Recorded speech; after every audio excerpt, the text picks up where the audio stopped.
In the depths of Jacob's Well, the only sound divers hear is their own breath as they descend into an eerie silence. Jacob's Well in Wimberley is widely known for its folklore and the risks it presents to divers with its network of hidden rooms and dangerous layers of silt that have claimed the lives of at least 12 people. Recently, travelers have become increasingly drawn to uncovering the secrets of the spirits said to reside within its depths. The allure of danger and mystery remains strong, as the treasures hidden beneath its surface continue to captivate and draw in the brave. Jacob's Well is far more than an ordinary swimming hole. It is a place where the beauty and mystery of nature intertwine, making it a destination that offers far more than a spot to cool off. This dark blue well in Texas Hill Country is a vibrant ecosystem, hosting quail, roadrunners, turkeys, water snakes, sunfish, Guadalupe bass, crawfish, and even rare blind salamanders in and around its waters. However, beyond its rich biodiversity, Jacob's Well is a geological wonder. It is Hays County's longest cave and the second longest fully submerged cave in Texas. While some refer to it as a spring, its complexity far surpasses that. Native Americans have valued this natural marvel for thousands of years, recognizing its significance beyond the waters. It connects to the Trinity Aquifer, an ancient underground reservoir millions of years old and the source of Cypress Creek. Over time, water filtering through limestone created vast chambers below the surface, shaping Jacob's Well into a unique geological structure. The first recorded mention of Jacob's Well dates back to the 19th century when Texas land agent Jacob de Cordova documented it in his book.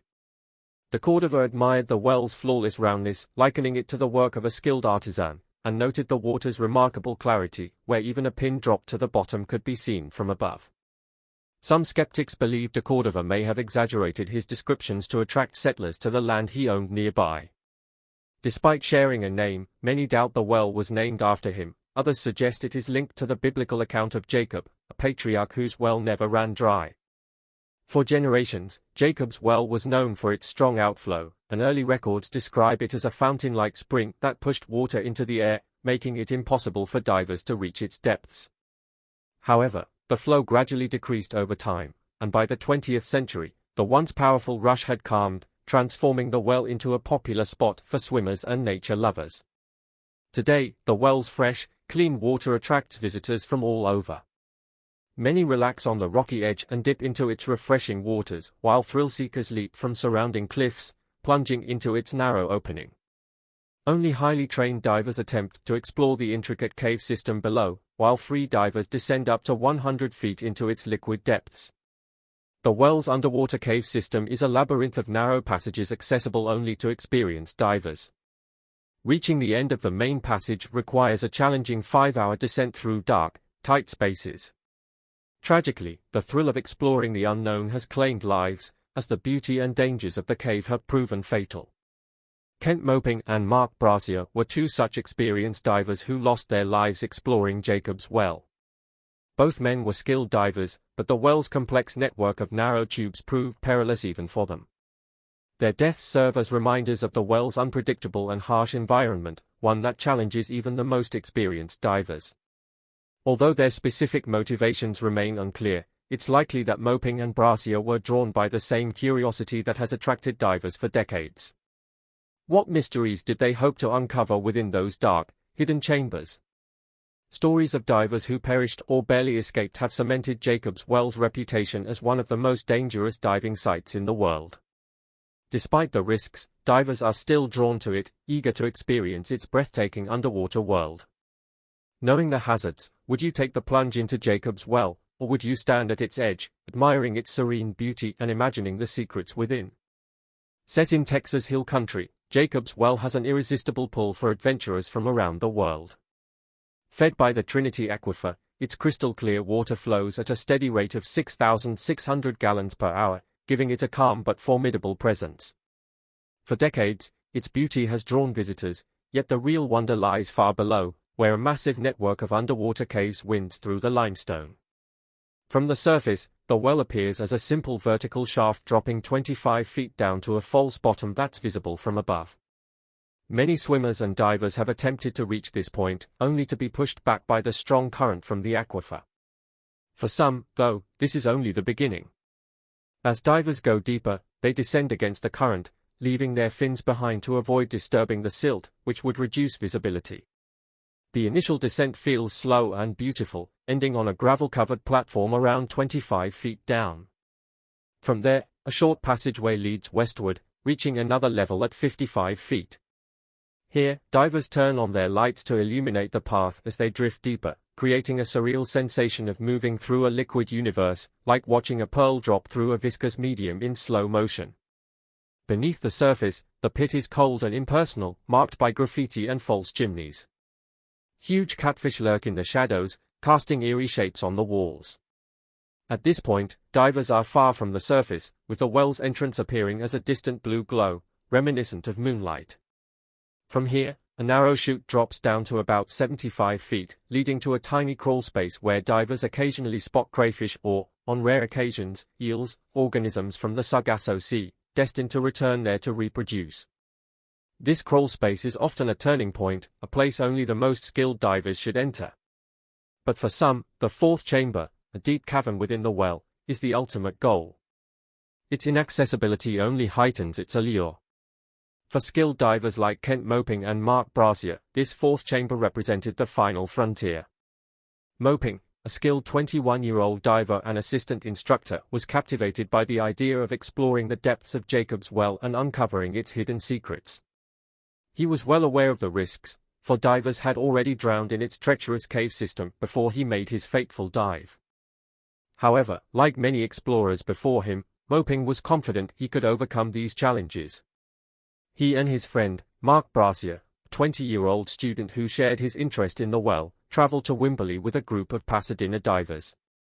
Their final dive took place on September 9, just after midnight.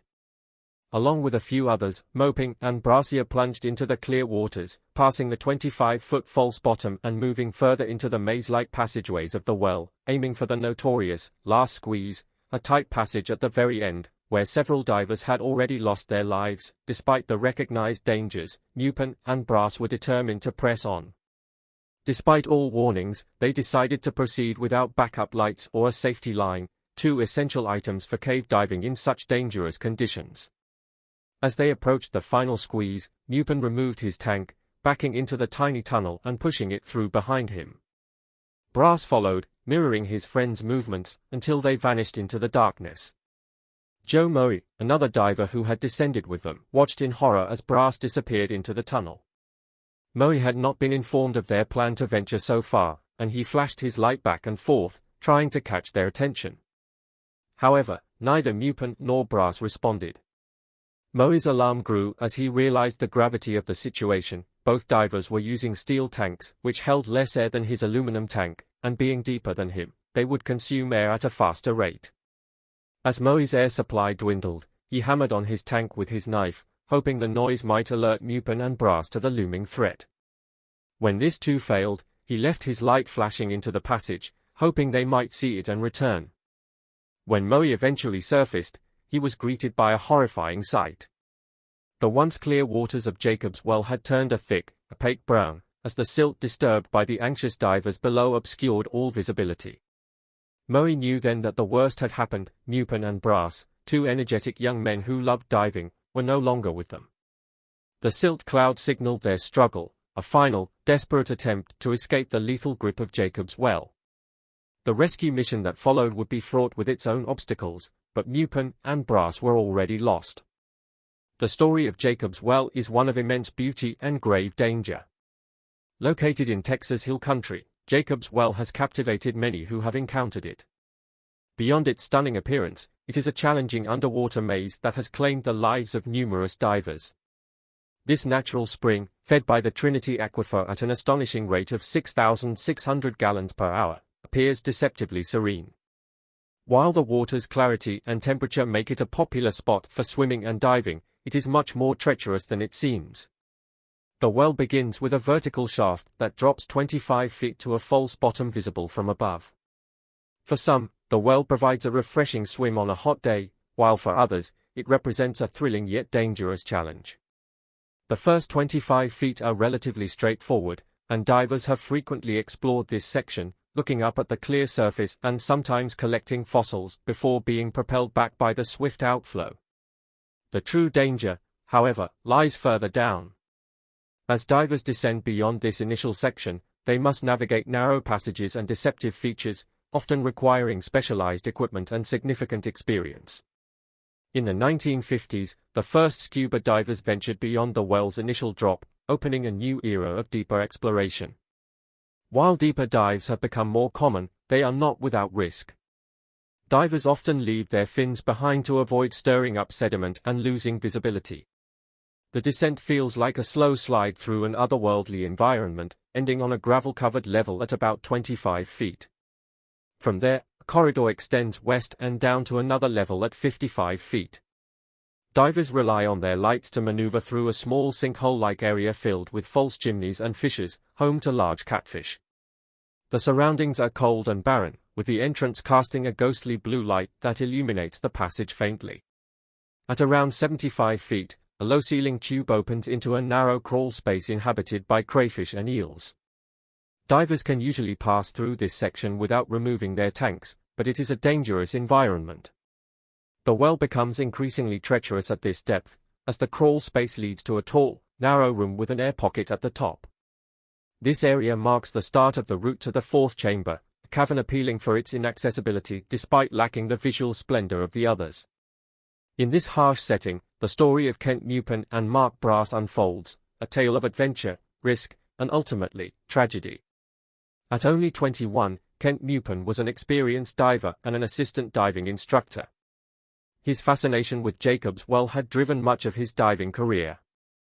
Mupin was well aware of the dangers of venturing into the well's deeper sections, where 4 divers had already lost their lives before him, serving as a grim reminder of the perils that lay within. Yet, Mupin remained resolute in his desire to explore the farthest reaches of the well and uncover its mysteries. His friend and classmate, Mark Brass, a 20-year-old student from San Jacinto College, shared his curiosity. The two joined a diving club from Pasadena and made the journey to Wimberley, home to Jacob's Well. On the night of September 9, shortly after midnight, Mupin, Brass, and a few other divers prepared for a final dive. They descended into the well, passing the first 25 feet and moving further into the cave system. The group headed toward the infamous last squeeze, a tight passage where several divers had previously lost their lives. Mupin and Brass decided to press on without backup lights or a safety rope, an incredibly risky decision, as these tools are critical in such hazardous environments.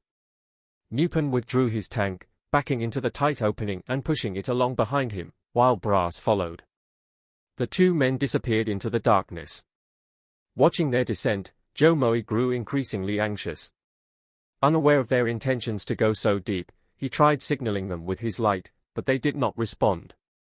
The situation quickly worsened as Mupin and Brass used steel tanks, which contained less air than Moe's aluminum tank, and their greater depth meant a much higher rate of air consumption.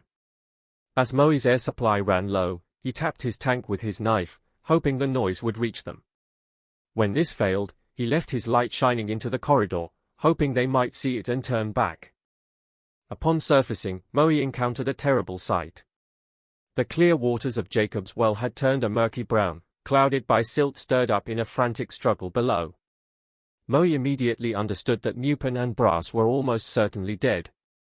The thick silt cloud rendered visibility nearly impossible, signaling an urgent and grim end to the dive.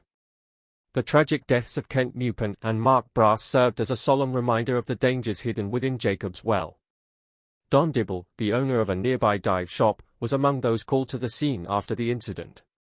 A police officer patrolling the area informed him of the tragedy, and Dibble resolved to attempt a rescue. Arriving late that night with fellow diver Paul Battaglia, they found the other divers exhausted and disheartened. These divers had been searching around the well without success, unable to find any sign of their missing companions.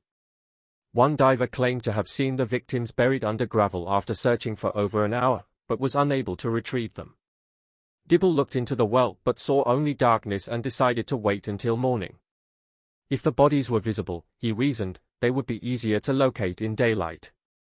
He dismissed the rescue team to resume searching in the morning, but the bodies would not be recovered until a decade later. In the early 1960s, another group of divers finally retrieved one of the bodies after the well's flow briefly ceased. This discovery prompted questions about what else might lie at the bottom of the well. Afterward, Dibble sent 2 divers to investigate further, but they found that gravel had nearly blocked the channel completely, making it nearly impossible to locate the victims. Emerging from the dive, they expressed concerns about the unstable gravel on the steep cave floor, which could bury anyone in its path. Dibble then returned to San Marcos, planning to organize a larger team and more equipment for a more thorough search. The team returned to Jacob's Well around 10 a.m. the following day. 2 divers descended into the well and began carefully shifting the gravel with trowels, hoping to create an accessible opening. However, this only worsened the situation as the gravel shifted, becoming more unstable. Don Dibble decided to dive himself after receiving conflicting reports on the operation's feasibility. Accompanied by Game Warden Calvin Turner, he entered the well, leaving spare tanks at 25 and 75 feet. They unwound a safety line as they descended, checking the crevices in the ceiling of the third room to ensure no bodies were floating above them. However, the area where Moping and Brazier were last seen remained inaccessible. Dibble checked his pressure gauge, finding he had 1,100 pounds per square inch of air left, enough for about 10 minutes at that depth. He carefully pushed his head and shoulders into the opening, clutching the safety line in one hand and his light in the other. As he entered the channel, tiny particles of gravel, driven by the water's current, struck his mask. Realizing recovery would be impossible without removing the deep gravel bed, he became increasingly aware of his dangerous situation. The situation escalated when a gravel slide trapped Dibble in the narrow opening. The pure water surrounding him turned muddy, and he found himself in darkness. His arms were pinned, preventing him from signaling Turner or tapping on his tank. As Dibble's breathing quickened in his struggle to free himself, he eventually ran out of air. Faced with the prospect of drowning, he tried to remain calm, opting to sip the water that was suffocating him rather than inhale and risk panicking. After a few sips, his body's survival instinct kicked in, and he thrashed, freeing himself through his water-filled mask. Turner handed Dibble the regulator from the spare tank, allowing him to take in fresh air. However, this relief came with new issues. Dibble had inhaled so deeply that air had entered his stomach. As he rose, the decreasing water pressure caused the trapped air to expand, resulting in severe discomfort, similar to an embolism. Standard treatment for this involves a simulated dive in a recompression chamber, but Dibble's approach offered minimal relief. His suffering continued until a doctor at another hospital ordered X-rays, which revealed a rupture in Dibble's stomach wall and a diagnosis of peritonitis, a severe condition comparable to 5 burst appendices. During surgery, the doctor found Dibble's abdomen swollen, resembling a basketball. Dibble eventually recovered, and the search for the missing bodies continued. Dibble sought help from experienced diver Don Broad of Austin. Broad, a well-known diver with a gruff manner and strong convictions, had a deep interest in Jacob's Well, having dived there since high school. He had even uncovered the remains of an old water wagon and horseshoes. Despite his disdain for physical recovery, Broad was an excellent choice for the task. He successfully recovered the bodies of the 2 divers who had perished in Jacob's Well in 1965, as well as their equipment bags and logbooks. The bodies were found near the final channel, with their lights still glowing after so many years. Broad also uncovered the remains of a few unidentified divers, a haunting reminder of the well's dangers. Following Dibble's release from medical care, he faced significant debt, owing $88,000 due to a lack of insurance coverage. However, the diving community rallied around him, raising funds through appeals in Skin Diver magazine and an underwater film festival that directed its proceeds toward his medical expenses. Eventually, Dibble's doctor cleared him to resume diving, and after Christmas, he planned to return to Jacob's Well. Dibble organized a team of divers and gathered several 80-pound bags of Portland cement. On a clear winter day toward the year's end, Dibble prepared by donning his wetsuit, noting the scar that ran down his belly and feeling apprehensive about returning to the well. The team lowered the cement bags to the first level using ropes, hauling the bags manually to the 75-foot mark where they intended to build a barricade.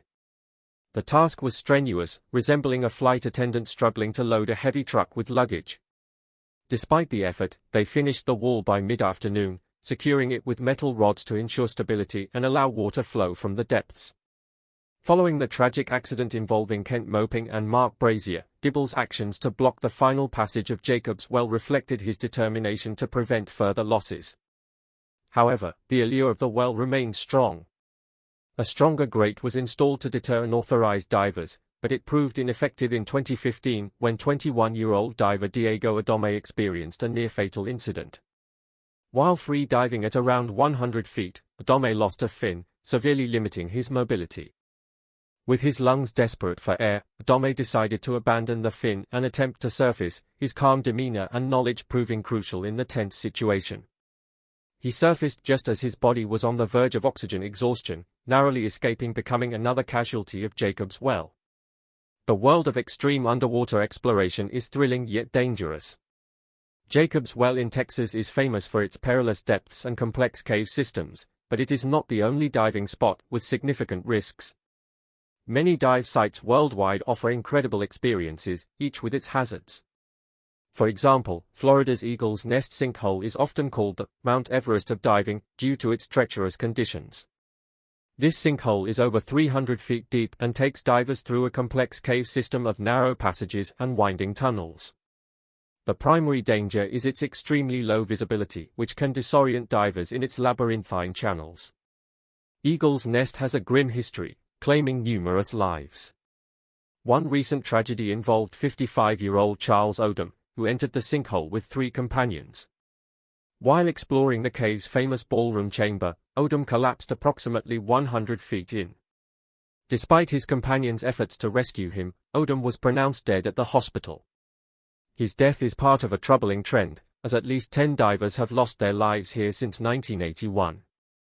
The Eagle's Nest was even closed to divers between 1999 and 2003 due to its deadly reputation. Yet, the thrill of this challenging dive still attracts divers from around the globe. Another dangerous diving location is the Temple of Doom, a sinkhole in Tulum, Mexico. This cenote, or natural pit, is as treacherous as it is beautiful. The cenote's crystal-clear waters can be deceiving, leading divers into a complex network of underwater caves and tunnels where the risk of becoming lost or trapped is high. Warnings of the Temple of Doom's dangers are clearly marked, with a skull and crossbones sign at the entrance to the tunnel system. Despite the warnings, the site remains popular among experienced divers looking for a unique and challenging dive. In Australia, the Shaft sinkhole near Mount Gambier is another hazardous diving location. Discovered in 1938, when a farmer noticed a section of ground had collapsed, the Shaft sinkhole has drawn divers eager to explore its depths. This sinkhole is an enormous underwater cavern stretching 140 meters in length and 80 meters wide at its narrowest point. It features 2 massive tunnels leading from either side of a submerged rock pile, 36 meters deep. The shaft's dangers were made apparent in 1973 when a group of 8 divers entered the cavern, but only 4 resurfaced. The missing divers' bodies were found 8 months later after an extensive search by a specialized diving crew. These diving locations, while beautiful and unique, serve as reminders of the risks involved in extreme underwater exploration. Over the years, this place has witnessed countless fatalities, marking it as one of the most perilous diving spots in the world. The immense depth of the sinkhole, coupled with the ever-present risk of disorientation within its cave system, amplifies its danger. Nevertheless, despite these concerns, the Shaft sinkhole continues to attract divers in search of a challenging and intense experience. We now delve into the depths of the Salmon Hole in the Gulf of Thailand, the deepest diving location in the region, reaching depths of up to 280 feet. The Salmon Hole is not only daunting due to its depth but also because of its position within an active maritime zone frequented by large oil tankers. Divers must skillfully navigate around these massive vessels, adding a layer of danger to their underwater experience. In addition, strong currents swirl unpredictably around the hole, which can quickly shift and catch divers off guard, sweeping them into precarious situations. Within these murky waters lie aggressive barracudas, predatory fish notorious for their hostility, making visibility nearly zero and making it challenging for divers to spot these dangerous creatures before it is too late. To heighten the risk, the Salmon Hole is also an explosive dump site littered with unexploded bombs from past conflicts. Divers need to exercise extreme caution to avoid disturbing these hazardous remnants. The confined paths and tight spaces within the hole further add to the danger, as divers may become disoriented or even trapped, requiring strong navigational skills and a calm demeanor to avoid potentially fatal errors. Yet, despite the substantial risks, the salmon hole remains a magnet for divers eager to tackle its unique obstacles and experience the allure of its underwater mysteries. The appeal of these extreme diving destinations is undeniable, drawing in divers who crave adventure and are willing to confront the inherent dangers of such challenging environments. Each of these locations presents its own set of challenges, demanding divers possess advanced skills, significant experience, and a deep respect for the unpredictable nature of these underwater worlds. The tales of these hazardous dive sites remind us of the inherent risks tied to exploring the depths of our oceans and cave systems. Whether it's the perplexing maze of the Eagle Nest, the deceptively beautiful Temple of Doom, the vast and treacherous shaft sinkhole, or the hazardous setting of the salmon hole, each destination requires meticulous preparation and a comprehensive understanding of the potential perils involved. As we conclude our exploration of these legendary diving sites, it's clear that while the allure of extreme underwater exploration is powerful, the importance of safety cannot be overstated. Divers must approach these challenging environments with respect and caution to ensure their safety and well-being. Thank you for joining us on this journey to some of the world's most dangerous dive destinations. If you enjoyed this episode, be sure to check out the other videos on your screen.